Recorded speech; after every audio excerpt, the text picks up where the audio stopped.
It's a pleasure to be with you. Pleasure to be with you all.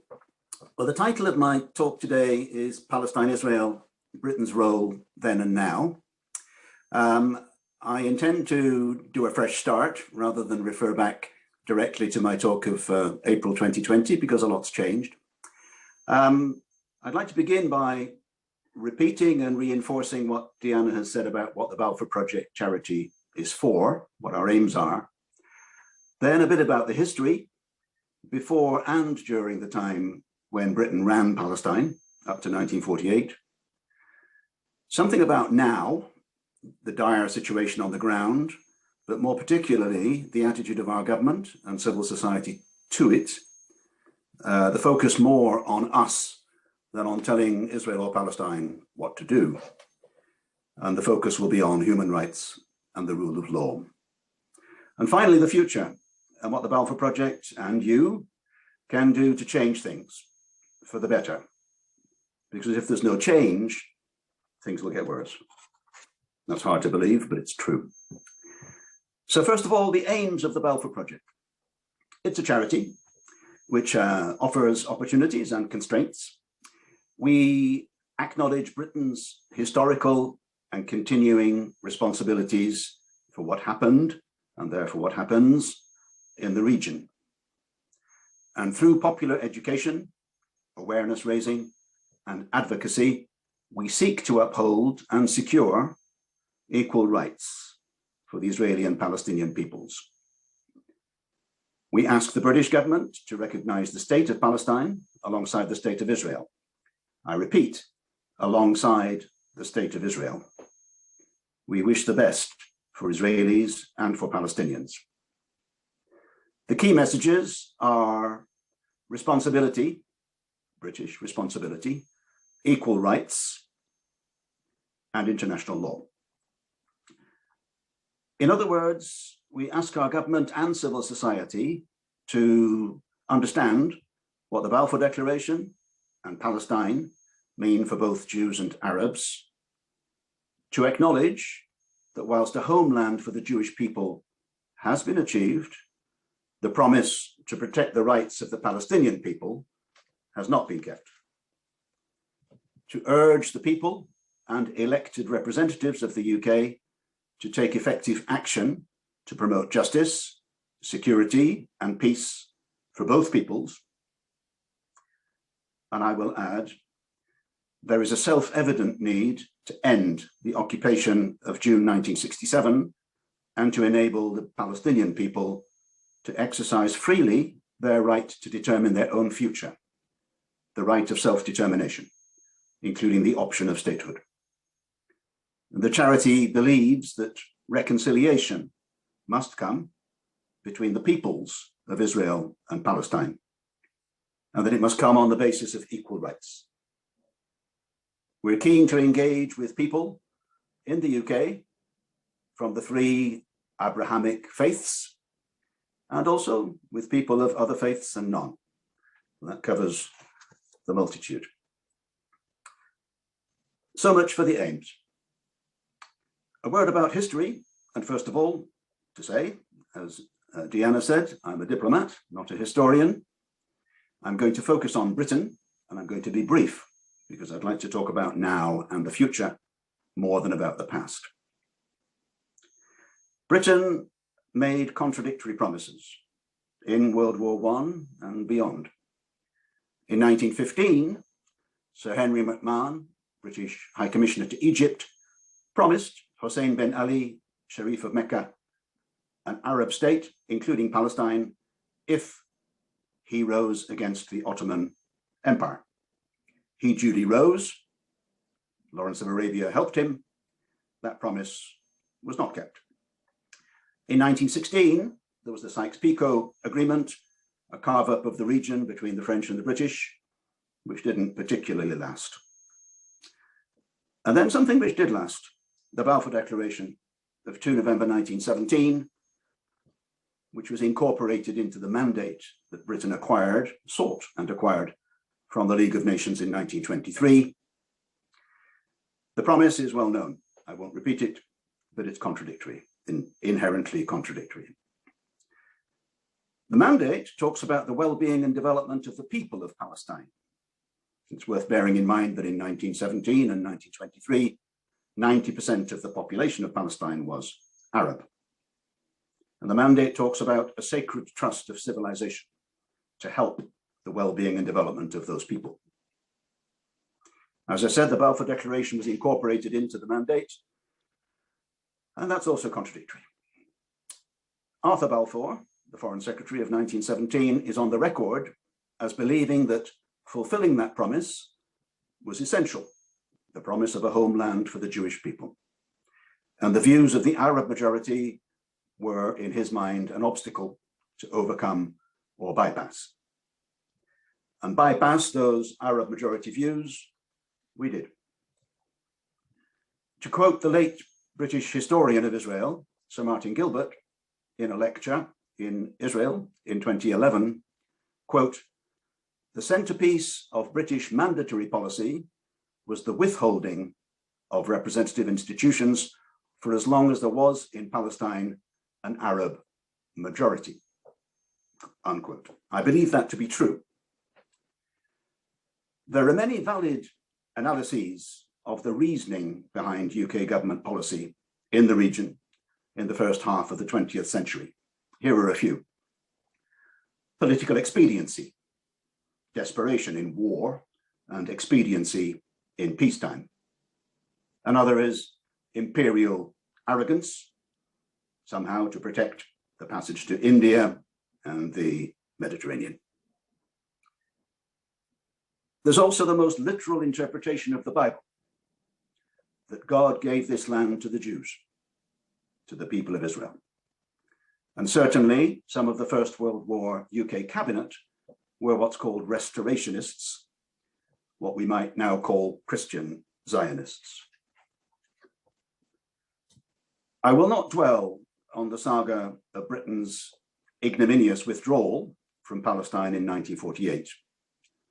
The story is well told in many books, including Ian Black's book, Enemies and Neighbours, covering the 100 years from Balfour on, including the creation of the modern state of Israel in 1948 and the Nakba, or catastrophe that befell the Palestinians. I'd like to say a word about the Palestine police force, created in 1920, working until 1948 when it was disbanded. In my opinion, the Palestine police force, as against the auxiliaries, tried to hold the ring, were let down by their political leaders, did what they could. I saw the graves of some of those people, men and women, in the Protestant cemetery on Mount Zion, who'd been killed in the Camp David Hotel bombing of 1946. Back to the Nakba. The Nakba is not an episode in history. It is a lived reality today, lived by Palestinians and witnessed by all who have eyes to see and are willing to look. To anyone who thinks what's happening now is okay, I say, look again. As we leave history and move on to now, may I pause on November 1967 and UN Security Council Resolution 242. Drafted by the UK, agreed unanimously 5 months after the June War, it condemns the acquiring of territory by force and calls for Israel to withdraw from territories occupied. Yet the occupation of 1967 continues today. Gaza, East Jerusalem, and the rest of the West Bank. Abnormal, but it's become the norm. Resolutions come and go. 242, 338. In 2016, 2334. There is a long list of resolutions. The failure to implement them is chronic and undermines the genuine importance of international law, which was the focus of the latest Balfour Project conference in May this year. More on that later. I come to now, and Britain's role, government and civil society. As Deanna said, I gave a talk on this theme in April 2020, and I look back at it as I worked on this one. Then I gave our government, the British government, credit for some things. For example, substantial funding of the UN Relief Works Agency and even the Palestinian Authority. After my talk, and not because of it, Boris Johnson voiced his opposition to Mr. Netanyahu's then planned formal annexation of parts of the West Bank. In my talk, I also criticized Mr. Johnson for his policy of appeasement towards President Trump and Trump's deal of the century. Appeasement which involved finding value in the deal where there was none. Where are we now in terms of British government policy? Judge for yourself. UK funding for UNRWA and the Palestinian Authority slashed. The crass letter from Mr. Johnson to Conservative Friends of Israel, hailing the independence of the International Criminal Court and then sabotaging that independence by saying there should be no investigation into alleged war crimes by Palestinians and Israelis. The promise in the Queen's speech of legislation to prevent local authorities from making ethical investment and procurement decisions in relation to illegal Israeli settlements. The bizarre argument being that somehow those ethical decisions legitimize anti-Semitism. Some truly outlandish UK voting in the UN Human Rights Council. For example, in March of this year, refusing to condemn Israeli settlements on a technicality, while affirming that our UK policy is unchanged. Voting against a UN Commission of Inquiry into the causes of the fighting in Gaza, Israel, and Jerusalem in May. On the plus side, there is a good, honest, focused Consul-General in Jerusalem, Diane Corner. She is concerned about evictions in Sheikh Jarrah, demolitions in Silwan, and the repeated destruction of the village of Homsa al-Baqaya. Diane goes to these hotspots and reports from the ground. The truth reaches Whitehall. It's what happens then, or rather doesn't happen then, that is of concern, and where lobbying of MPs and nagging of our government can and does help. I understand well the argument that it is right currently not to write off this new Israeli government, something of a patchwork quilt. But equally, Prime Minister Bennett needs to know that breaking the law, which is what settlement construction is, has consequences. He needs to hear that from Britain. And I don't think he is hearing about consequences from Britain. I said that we don't seek as a charity to tell other people, other countries what to do. Having said that, there are some things to do with the Palestinian political leadership, as well as messages to the Israeli government. Foreign Secretary Dominic Raab got it right when, first of all, he deplored President Abbas's decision to postpone elections. And secondly, he called for Israel to enable Palestinians in East Jerusalem to vote in Palestinian elections. Britain has influence in Ramallah, arguably more influence in Ramallah than in Israel, and can use it to press for elections, even if the USA and Israel, and probably Jordan, don't want elections.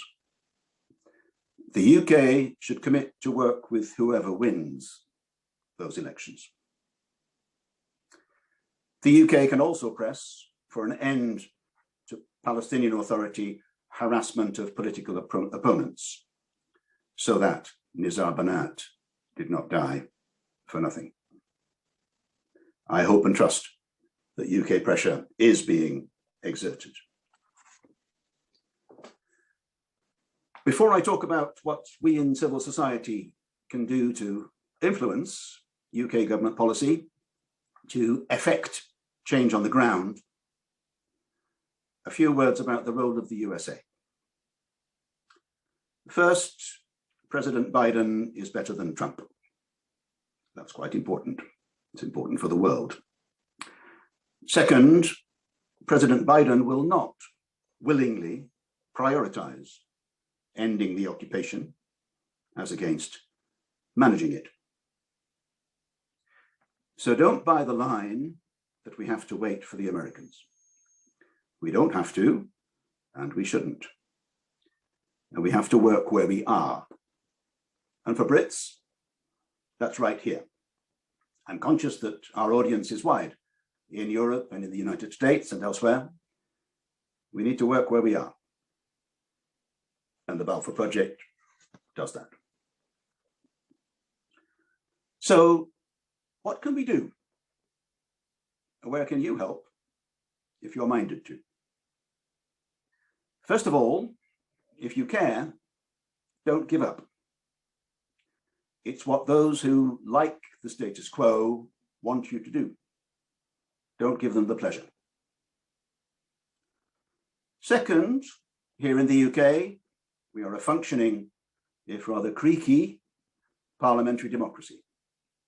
Lobby your MP. Get them to convey your thoughts to ministers. It does matter. I've been told from inside the Foreign Office, now FCDO, Foreign Commonwealth and Development Office, it does matter. Our government says it respects international law. That, sadly, is an increasingly dubious assertion, given the recent declared intent to override international law in relation to the Northern Ireland Protocol, the Chagos Islands, and the independence of the ICC. Nevertheless, this government will continue to say it. So we can take the government at its word and press it to uphold the law, in deed, not just in word. That's why the Balfour Project assembled some powerful legal and political minds to address the theme Israel-Palestine in search of the rule of law in May of this year. The recording is on our website. There's also a booklet of essays by politicians and others, including Hannah Weisfeld of Yachad, about what's wrong and what can be done to put things better. Right. And that booklet is also available on our website as a PDF.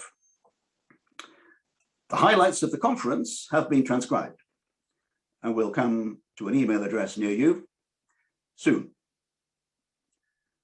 The conference ended with a Balfour Project statement, of which we are proud, which has gone to Mr. Johnson and Mr. Raab under a letter from several MPs. You will find that statement in the chat, with one we issued last October at our Jerusalem virtual conference. It's very important that ministers are made aware of your strength of feeling on these issues. The key point is that equal rights with mutual security for Israelis and Palestinians, not surface level, superficial security for one people at the expense of another. That's not genuine security for anybody. I'm glad to say that some good things have happened this year. Some examples. The Irish Foreign Minister, Simon Coveney, has confirmed that the Israeli settlement project in East Jerusalem and the West Bank equals annexation, This matters because some European governments were preparing to respond last year to Netanyahu's bid for formal annexation with consequences for such an illegal act. Now, Ireland has confirmed that settlements equate to annexation. So consequences should follow, ideally concerted among the like-minded countries of Europe. It's for politicians, not for charities, to determine what the consequences should be. But let me mention one option close to home.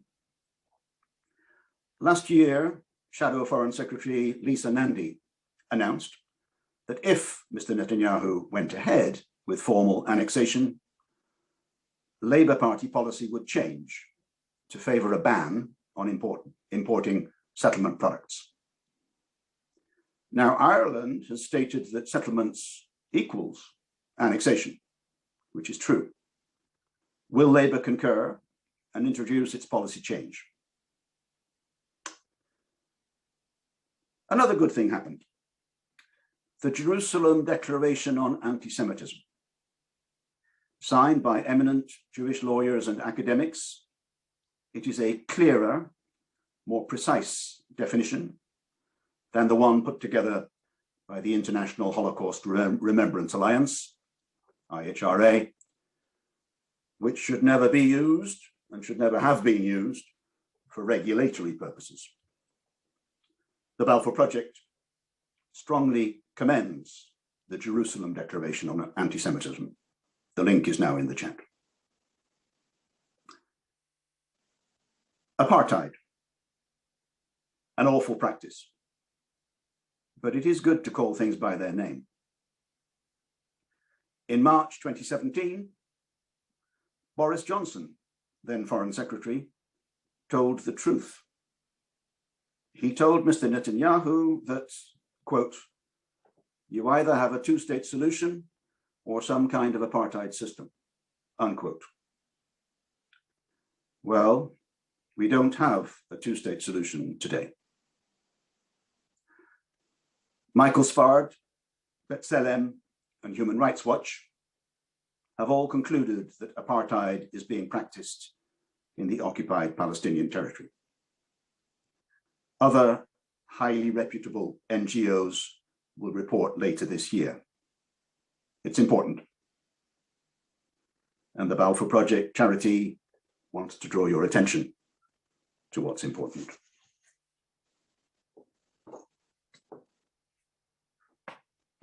Education, raising awareness here in Europe and around the world, that's important. The Balfour Project seeks, with others, to increase awareness of the facts and of Britain's role in creating them. To that end, in this last academic year, we recruited and funded 14 postgraduate students in UK universities as Balfour Project Peace Advocacy Fellows, working to further the aims of the charity. Last year, during the lockdowns, it was through project work. For example, analysing the impact on campus of the IHRA definition. That unique analysis and rich analysis will be on our website soon, with 3 other projects by fellows. For the 2021-22 academic year, we aim to recruit more. We aim to recruit 20 fellows, undergraduates and postgraduates. That's more ambitious, more expensive, but worth the effort and the cost. Secondary school education matters. Israel-Palestine is taught in too few secondary schools in our country. It's a key part of Britain's imperial colonial past, though not a glorious part. To understand the present, you need to know how we got to here and what was done in our name. You may know of the Pearson debacle, when a secondary school textbook was subjected to 300 amendments by UK Lawyers for Israel, then withdrawn by Pearson. How can we ensure objectivity as we seek to increase take-up of study in schools?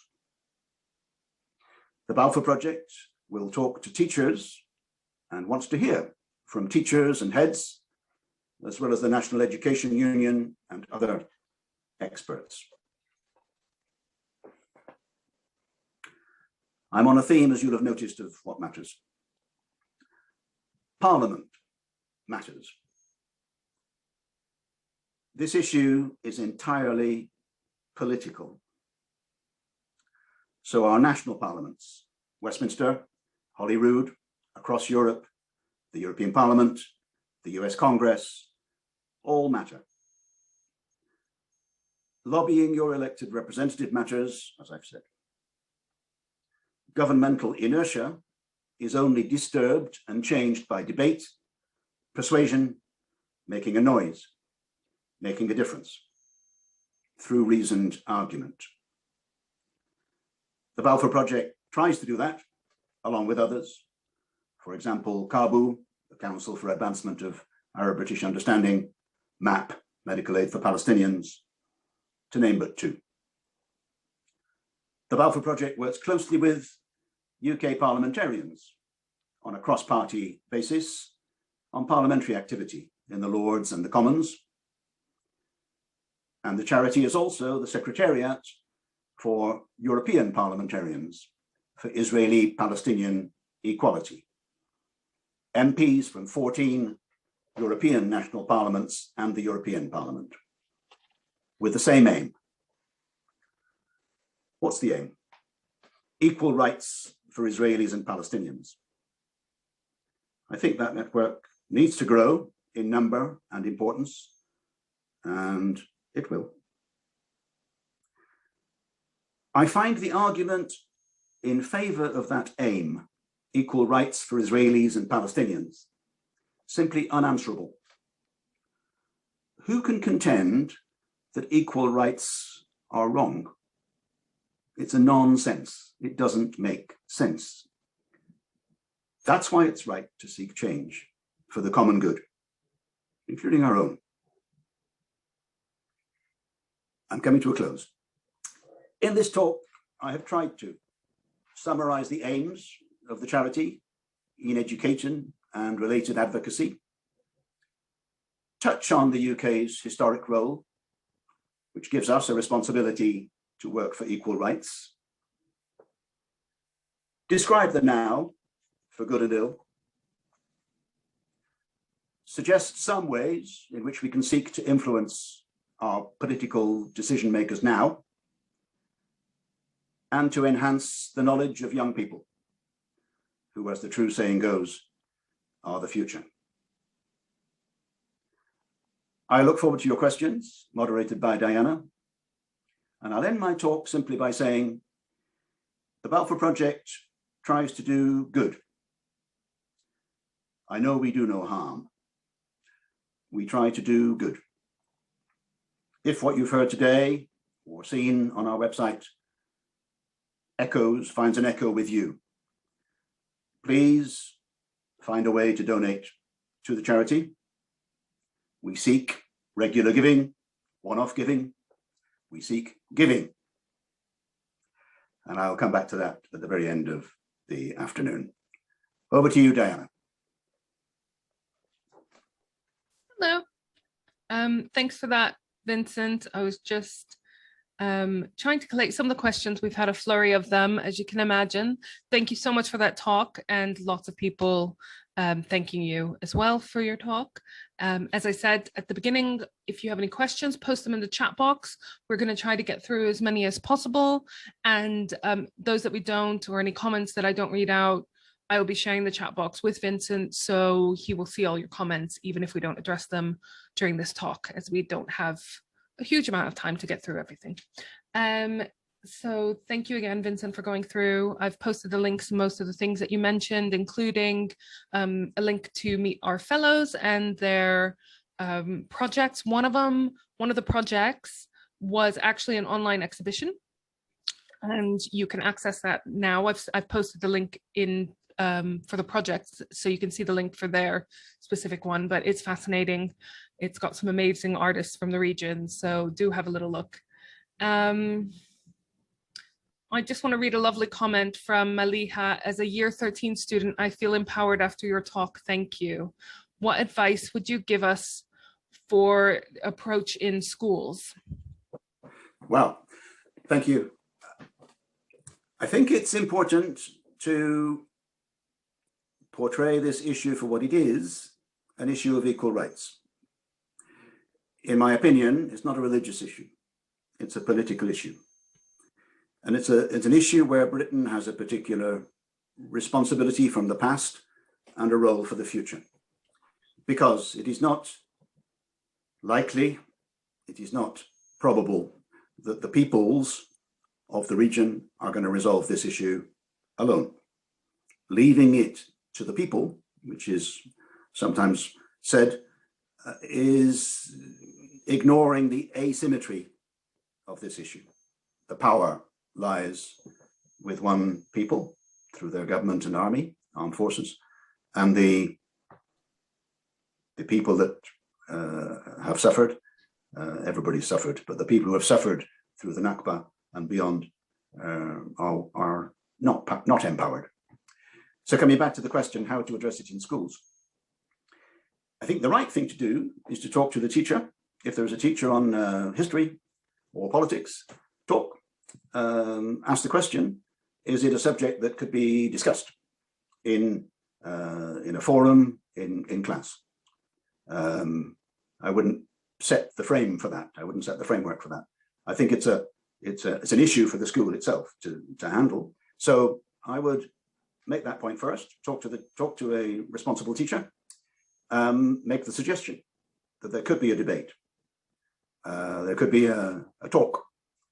The Balfour project, for what it's worth, was prepared before the lockdowns to visit schools and to talk.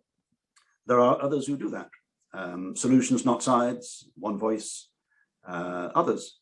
Kabu, I think, does some educational outreach as well. So there are resources, and perhaps the last remark on this question, there are resources available. I'd like to think that our own website of the Balfour project contains academic resources. There is Parallel Histories, which is a very well-organized teaching method involving Michael Davies, founded by Michael Davies, which tries to tell both narratives. And I would say here both narratives are valid because they are truly held by the people who believe them. So I hope that gives you some ideas. And if you need more, drop us a line. Thanks, Vincent. Yes, we had another question from Claire Walford, which I think you kind of touched on, about what subject this issue would be taught under, and it could come under a few, as you said, geography, history, politics. We have heard from a lot of our teacher supporters that they want to teach this subject, address this subject, but at times it can be quite daunting. It's quite a controversial issue. They're worried about covering it appropriately, correctly, etc. So as you said, we have lots of resources on our website. We have all of the past recordings from our webinar series on the website, and a couple of films on there as well. So please do check that out if you are a teacher who is looking to address this topic and want some resources. We've got a lovely comment from Sui Ang, one of the founders of Medical Aid for Palestinians. So she has a very dear place in our heart, doesn't she, Vincent? So she says thank you to us. Today's webinar is especially focused and positive and gives us a possible way forward. So we will go forward with you, which is just lovely. Thanks for that, Sui. There's a really interesting question, I thought, from Baroness Meacher, Molly Meacher. She asks, as a crossbench peer, what can she most usefully do? I said several times that Parliament matters, and Baroness Meacher matters. what does Parliament do? In circumstances where the government is not taking its responsibilities fully, then parliamentary questions, debates have been few since the lockdowns because of the rather extraordinary situation of online parliament with few people in the chamber. In September, October, I hope there will be a debate in the House of Commons on the question of recognition of the state of Palestine alongside Israel. Britain recognized Israel in 1950. Britain believes in the two-state solution, but doesn't believe in recognizing the second state, the other state in that solution. I find that aberrant. Now, coming back to Baroness Meach's question, it's quite important to work with others. I'm sure you do, but to work with others, work with people like Baroness Blackstone, Lord Falconer, others in the House of Lords, and it's possible for the House of Lords to be more reflective than the Commons, in my experience. And there's a lot of expertise in the House of Lords. It can feel like an uphill struggle, and let's face it, it is. If the government is set on a particular course, diverting it by debate is hard. But it's the parliamentary way, it's the democratic way. Persuasion, knowledge, reasoned argument, and persistence are, I think, all needed. And I'm pretty sure Baroness Meach has got them all. Thank you for that. And you are welcome to get in touch. Anyone who's got any further questions or wants any further resources, I'll post the email address in the chat box in just a moment. But first, let me give Vincent a bit more work. Another question. You touched on the US and President Biden, and I also agree that he is infinitely better than Trump, what little that means. US President Biden has maintained the US Embassy in Jerusalem, Al-Quds. How can you argue that the US admin are still advocating, no, not you, how is Biden advocating a sustainable resolution to the Palestine quest for self-determination and a just peace? I think it's fair to say, I tried to say it, that President Biden is not the answer to our prayers, but he is the answer to the prayers of the world in removing democratically President Trump. On this issue, the instincts of the administration will be managerial. They will be to choose their ground for discussion, choose their issues for argument.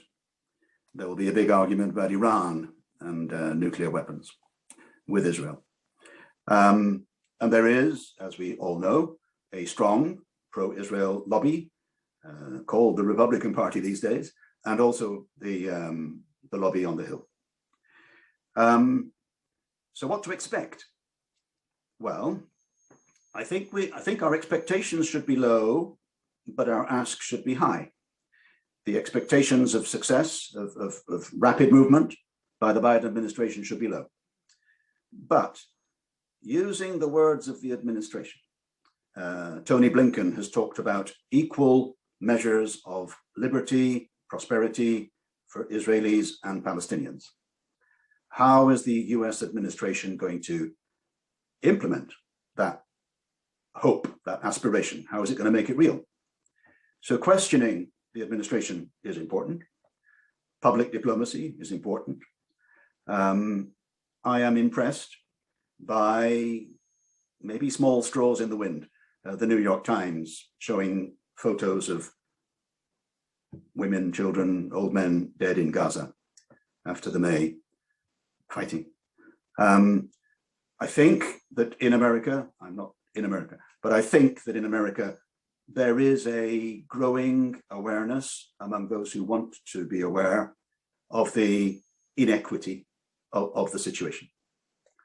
That can be built on. So I'm hopeful but I'm not hopeful of a radical change by the Biden administration in its coming 3 years. If anything, radical thinking should come more from Europe and the US be brought on board. That's also an aspiration rather than a certainty. There are small flickers of hope in Europe, in Ireland, in Belgium, and elsewhere, that this issue is coming back into focus, back into the limelight, because leaving it in the dark just leaves it to fester, and that can't be allowed. Thanks for that, Vincent. We've got a question that's coming from Ralph Cairns. What does Sir Vincent think that the British government could have done differently once the British mandate had begun to promote fairness and justice for all in Palestine and Israel? Thank you. And Ralph is I think the executive secretary of the British Palestine Police Association, which I respect. Now, what could we have done? Well, hindsight's a glorious thing. What I would say is that the reality of what we did between 1917 and 1948 was to, as Sir Martin Gilbert has said, keep back the majority in order to maintain the Balfour Declaration, which was for a minority, which is not democratic. That era was not particularly democratic, and our imperial era was not democratic. Britain paid very little heed to the wishes of the majority in its colonies. Now, Palestine wasn't quite a colony, but it was a mandate territory, and we had power. What could we have done differently? It is an intrinsically difficult problem. But if we had operated on that simple basis of equal rights, equal opportunity, we would have been in a better place, and we would have left in a better situation. There would always have been spoilers, as today. There are spoilers on both sides, on the Palestinian side and on the Israeli side, who don't want peace. There are spoilers. But I think that if we had operated on the basis of equality, of equal rights, of equal opportunity, we would have been in a better place. And we would have, I think we had to leave, but we would have left a better situation. Thanks for that clear answer, Vincent. Sorry, we've just got so many questions coming through, and I'm trying to make sure that we ask a question at least on each kind of topic that comes in. You've actually answered quite a few of them that have come in anyways, so that's very good. Thank you. Just bear with me. Gianpietro Valorsa, sorry, my apologies. What are the main points of the critics of the Jerusalem Declaration on anti-Semitism, and what are the differences between that one and the IHRA definition? Okay. I haven't heard much criticism of the Jerusalem Declaration on anti-Semitism, except that it came second, chronologically. The IHRA definition came first. I recall, I'm not an expert on this, but I recall that the author of that definition made it clear that it was not intended to have any regulatory function. But it's been taken that way by several US states, and up to a point by our own Secretary of State for Education, in holding it as a term of law, almost. It's vague. The IHRA definition is vague, and I don't think it should be used for any legal or financial or other regulatory purpose. The Jerusalem Declaration on anti-Semitism has the merit of clarity. It's more precise. To give you one example, the Balfour Project does not take a position on boycott, divestment, and sanctions. You will find that charities do not. And we are a charity, we do not. But the Jerusalem Declaration on Anti-Semitism does take a position. And it says, in and of itself, BDS is not anti-Semitic. In and of itself, BDS is not anti-Semitic. That's an example. It's quite a long declaration. The text is, I think, in the chat and is available, freely available. And the people who signed up to it impressed me. I don't know the full range of Jewish legal minds, but Philippe Sands has signed, Brian Clough has helped to present the Jerusalem Declaration to the EU Commission, which is currently thinking about its policy on anti-Semitism, and that policy has been largely based on the IHRA definition.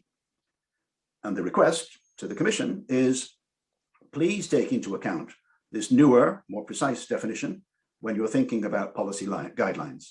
Because to think in the old way is to think in a way that is vague and is capable of subjective interpretation. And we don't need subjectivity in this sensitive area.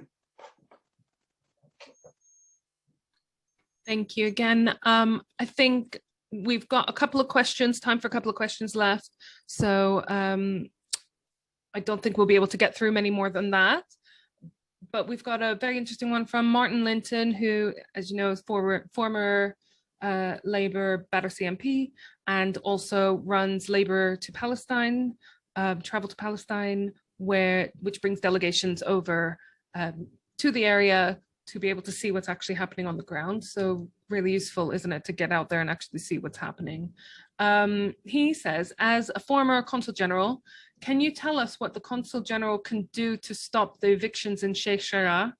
And without revealing personal details, can you tell us anything about the locally employed staff at the Consulate-General in Sheikh Jarrah who are threatened or their families are threatened by eviction, bullying, and harassment by the settlers? The Consulate-General is based in Sheikh Jarrah. There is a settlement, it used to be called the Shepherd's Hotel, but there is a settlement 100 yards from the office building and the residence of the Consul-General, which are co-located. So Sheikh Jarrah is a theatre of the settlement activity and the settlement resistance. It's worth remembering that Jerusalem is, in legal terms, separate, corpus separatum, from Israel, and that East Jerusalem is occupied territory. Now, on Martin's specific question, what the Consul-General can do is to draw attention to the situation. That's happening. Philip Hall, the previous Consul-General, has visited villages which have been bulldozed by the IDF and has given video interviews from the site. Diane Corner, the current Consul-General, who is a relatively recent arrival, has done something very similar. What does that show? It shows a good thing, which is that the British government, which authorizes these activities, is willing to send its representatives to the field to show our government's disapproval of what's going on, our condemnation of what's going on in terms of evictions, demolitions, even settlement expansion. What is harder is to see the linkage between that demonstration of disapproval and action to prevent a recurrence. I was Consul-General between 2010 and 2014. In 2012, either William Hague as Foreign Secretary or Alistair Burt as Minister of State for the Middle East condemned settlement expansion plans, I think 20 times at least in that year, 20 times. The condemnations did not have teeth and the condemnations did not work. So my point is the Consul-General can and does tell the truth, report the facts, report developments, report what may come, so that London and the Whitehall machine, the Foreign Office, other government departments, number 10, are fully aware of the realities. Then you come back to the question, so what? So what does the government do? It condemns, give it credit for condemning, but it doesn't act. And therefore the condemnations get repeated because the acts get repeated, the actions of settlement expansion, etc., get repeated. On the issue of local staff, I'm not well informed about who lives there. I am aware from my time that local staff living in the West Bank and trying to get into Jerusalem to do their job, first of all, they couldn't drive in. If you have a car in the West Bank, you can't drive into Jerusalem. It's not allowed. The only cars that move are Israeli registered cars. So the ability of my staff in those days to get into work was heavily dependent on the IDF, on whether or not there was a sudden checkpoint, what they call a flying checkpoint, roadside, 2 cars blocking the way and queues. So I can't answer Martin's question directly on who lives where now, but I do know that the daily life of the Consulate-General staff is comparable to the daily life of Palestinians in the West Bank, which is hard, permit-driven, and subject to sudden and unexpected delay, change. It's a hard life. Well, we have a comment from Angus Rhodes, who says Vincent sounds very statesman-like in a good way, and that it's a shame you were not the one in charge at the time, which I agree wholeheartedly. And we've got also a question from Mahdi Askaria, who asks if we're planning face-to-face events in the near future for the foreseeable. They're online, but I don't know, Vincent, if you want to comment on this. Yes, let me tell you what we have in mind. We are interested in the 2nd of November because it's the anniversary of the declaration that gives us our name. And we're hoping that there can be an event in Parliament around about then, around about the 2nd of November. We're working on it. That'll be primarily to engage parliamentarians like Baroness Meacher and others, to enable them to come together and to exchange views. That's one face-to-face event. It won't be for the general public necessarily. We have done such events in the past. We did it way back in 2017 for the centenary of the declaration. We had 1,200 people in Methodist Central Hall for that. I think we will get back to that, but it feels like 2022 rather than 2021 for such events.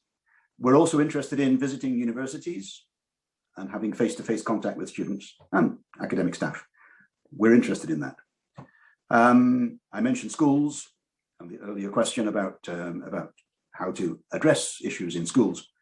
I think we would like to do more in terms of addressing sixth form colleges and those who want to hear.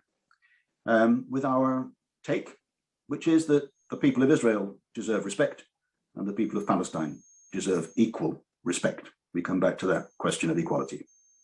Back to you, Diana. We've got from Ian Tegner. To what extent, if any, do you think the British government recognises the special responsibility of the UK on which you place great emphasis? Not enough. The occasional remark from Boris Johnson is to talk about unfinished business, the unfinished business of the Balfour Declaration. He wrote an article in the Daily Telegraph in 2017 when he was Foreign Secretary, which included that remark.